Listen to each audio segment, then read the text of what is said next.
হরে কৃষ্ণ। রাধে রাধে। সকল কৃষ্ণ অনুরাগী ভক্তবৃন্দের চরণে আমার শত সহস্র কোটি দণ্ডবত প্রণাম। তো বন্ধুরা, তোমরা কেমন আছো? আশা করছি সকলে ভালো আছো। আমরাও গোবিন্দের কৃপায় ভালোই আছি। তো বন্ধুরা, প্রত্যেকবারের মতো এবারও চলে এসেছে আমাদের বৈষ্ণবদের প্রিয় উৎসব শর্তিলা একাদশী, একাদশী উৎসব, একাদশী ব্রত। তো বন্ধুরা, এবারে শর্তিলা একাদশী পড়েছে হচ্ছে 29শে পৌষ, 14ই জানুয়ারি বুধবার।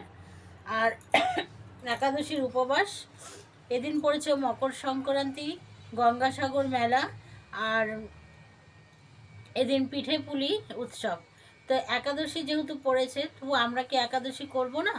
অবশ্যই একাদশী ব্রত পালন করব এবং একাদশীর সমস্ত নিয়ম পালন করব এবং ভগবানকে পিঠে পুলি ভগবানের সেবায় দেব। আমরা ভগবানের সন্তুষ্টি বিধানের জন্য ব্রত উপবাস করি, কিন্তু ভগবান তো হচ্ছে অনাদির আদি গোবিন্দ। উনি কার সন্তুষ্টি বিধানের জন্য ব্রত পালন করবে? ওনার কোনো ব্রত নেই। তাই ওনাকে অবশ্যই পিঠে পুলি ভোগ দেওয়া যাবে। আমরা পরের দিন যখন পালন করব, তখন আমরা সেই পিঠাপুলি দিয়ে পালন করতে পারবো।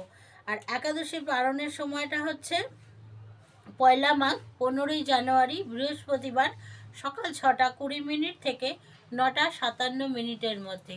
তো সকলে সুন্দরভাবে একাদশী ব্রত পালন করুন এবং ভগবানকে পিঠাপুলি যার যেমন খুশি ভগবানকে নিবেদন করুন আর নিষ্ঠা ভরে একাদশী ব্রত পালন করুন, তবে একটু ঝামেলার।